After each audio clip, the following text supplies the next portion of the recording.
자, 지정학적 위기.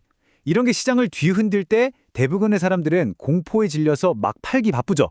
하지만 바로 그 순간 소위 스마트 머니라고 불리는 돈은 전혀 다르게 움직입니다. 오늘은 이란발 악재로 크게 흔들리고 있는 암호화폐 시장 속에서 데리터로 전쟁의 공포를 기회로 바꾸고 있는 고래들의 심해 속으로 저와 함께 한번 깊숙이 들어가 보시죠. 그럼 바로 본론으로 들어가 볼까요? 최근 이란과 이스라엘의 충돌 소식, 이거 정말 암호화폐 시장에 엄청난 파도를 몰고 왔습니다. 말 그대로 시장 전체에 지정학적 리스크라는 폭풍이 몰아치고 있는 거죠. 패닉의 원인요? 이건 너무 명확했죠. 미국하고 이스라엘이 이란을 공습했다. 이 소식이 딱 전해지자마자 시장은 그냥 즉각적인 충격파를 맞았습니다. 전쟁이라는 예측 불가능한 변수가 투자자들의 마음을 순식간에 얼어붙게 만든 겁니다. 자, 이걸 보시면요. 두 대표 주자의 반응이 확 갈리는 걸 볼 수 있어요. 왼쪽의 비트코인은 충격을 받긴 했지만 꽤 빠르게 회복하면서 1%대 하락으로 선방했거든요. 근데 오른쪽의 이더리움은 3% 넘게 빠지면서 타격이 더 컸습니다. 이런 위기 속에서 비트코인이 상대적으로 방어력이 강하다는 걸 다시 한번 보여준 셈이죠. 근데 말이죠. 이 수면 위에서는 이렇게 난리인데 저 깊은 바닷속에서는 완전히 다른 일이 벌어지고 있었습니다. 바로 거대 투자자, 우리가 고래라고 부르는 이들의 아주 은밀하고 계산된 움직임 말입니다. 그들이 뭘 노리고 있는지 데이터를 통해 한번 확인해 보겠습니다. 그러니까 대부분의 개인 투자자들은 무서워서 막 던지고 있을 때 말이에요. 블록체인의 거래 기록, 즉 온체인 데이터는 전혀 다른 얘기를 하고 있는 겁니다. 이 소나 스크린처럼 말이죠. 고래들은 특정 알트코인들을 아주 선택적으로 조용히 쓸어 담고 있었습니다.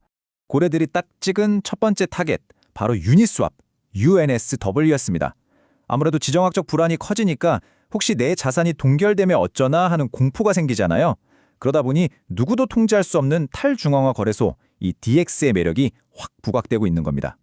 근데 여기서 진짜 중요한 게 뭐냐면요. 유니스왑이 최근에 시장 조정이 오기 직전에 무려 15.5%나 급등했다는 사실이에요.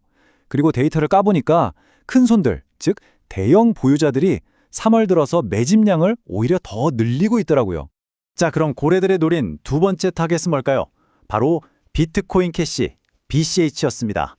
최상의 고래들로부터 정말 이제 거대한 파도 같은 엄청난 매수 압력이 포착됐습니다.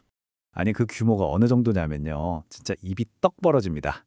10만 개에서 100만 개를 보유한 소위 거대 고래들이 단 하루 만에 약 5천만 달러, 우리 돈으로 무려 680억 원이 넘는 물량을 그냥 추가로 확보한 거예요. 연간 70%라는 강력한 수익률에다가 떨어져도 금방 회복하는 탄력성, 이런 것들을 높이 산 거죠. 자, 이렇게 고래들은 바쁘게 움직이고 있는데 과연 시장 전문가들은 이 폭풍의 의미를 어떻게 해석하고 있을까요? 장기적인 관점을 들어보면 서로 전망이 좀 엇갈립니다. 이 그림 보니까 딱 그렇죠. 마치 한 배의 선장실에 3명의 전략가가 모여서 아니다, 이렇게 가야 한다, 아니다, 저쪽이다 하고 갑론을 벌이는 것 같아요. 강세론자, 분석가, 그리고 감시자, 각자 보는 관점이 완전히 다릅니다. 먼저 대표적인 강세론자죠. 억만장자 투자자 그랜트 카돈. 이 사람은 비트코인을 그냥 진짜 배기 가치 저장 수단으로 보고 있는 거예요. 심지어 자기 부동산에서 나오는 임대료 수익을 모아서 2026년까지 비트코인 3,000개를 사겠다는 아주 대담한 계획까지 밝혔습니다. 그레이스케일 리서치 쪽 분석도 굉장히 긍정적이에요. 이들은 2026년을 구조적으로 시장이 완전히 바뀌는 해로 보고 있습니다. 전쟁 같은 일로 달러 같은 법정 화폐의 가치가 떨어질수록 오히려 희소성을 가진 비트코인이 더 빛을 발할 거라는 거죠. 그래서 올해 상반기 안에 비트코인이 신고가를 다시 쓸 가능성이 아주 높다, 이렇게 보고 있는 겁니다. 하지만 당연히 경고의 목소리도 있습니다. 일종의 감시자 역할이죠. 미국 상품선물거래위원회 CFTC가 예측 시장에서 이번 공습 정보를 미리 알고 베팅한 것 같은 아주 의심스러운 정황을 포착했다면서 내부자 거래 가능성에 대해 엄격하게 조사하겠다고 예고했습니다. 자, 이렇게 전망이 막 엇갈리는 상황에서 시장이 다시 힘을 내고 상승세로 돌아설 수 있는 길은 뭐가 있을까? 크게 두 가지 주요 시나리오를 그려볼 수 있습니다. 이 보물 지도를 보면 딱 감이 오시죠? 두 가지 항로가 있어요. 첫 번째는 비트코인이 디지털 금이라는 서사를 더 단단하게 만드는 길이고요. 두 번째는 제도권의 기관 자금이 계속해서 밀려 들어오는 길입니다. 각 시나리오를 움직이는 핵심 동력은 아주 명확해요. 하나는 스토리의 힘이고 다른 하나는 실탄, 바로 돈의 힘입니다. 비트코인이 왜 안전자산인지에 대한 이야기가 사람들을 설득하거나 아니면 그냥 ETF를 통해 실제 자금이 막 들어오거나 둘 중 하나 혹은 둘 다겠죠. 특히 이 두 번째 시나리오, 그러니까 돈의 힘을 보여주는 데이터는 정말 어마어마합니다. 2025년 딱 한 해에만 비트코인 ETF로 순유입될 걸로 예상되는 돈이 250억 달러, 우리 돈으로 약 34조 원에 달합니다. 상상이 가시나요? 아니, 지금 벌써 비트코인 전체 물량의 24%, 그러니까 거의 4분의 1을 기관들이 쥐고 있다는 거예요. 이들의 영향력 앞으로 더 커질 수밖에 없겠죠? 그리고 여기에요, 또 다른 재밌는 기관들의 전략이 숨어 있습니다.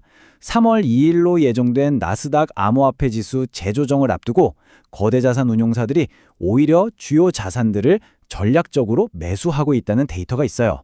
이게 뭘 의미하겠어요? 진짜 큰 손들은 오히려 이럴 때 조용히 담고 있다는 아주 강력한 신호죠. 자, 이 모든 조각들을 한번 맞춰보면요. 지금 시장이 흔들리는 걸 단순히 위험하다 이렇게만 볼 게 아니라는 거죠.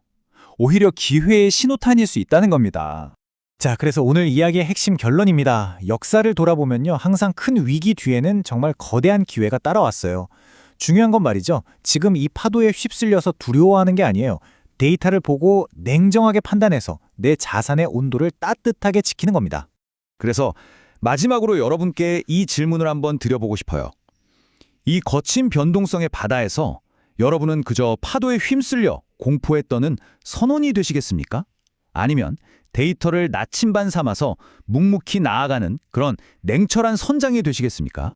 오늘 저와 함께한 이 항해가 유익하셨다면요, 좋아요와 구독으로 계속해서 응원 부탁드리겠습니다.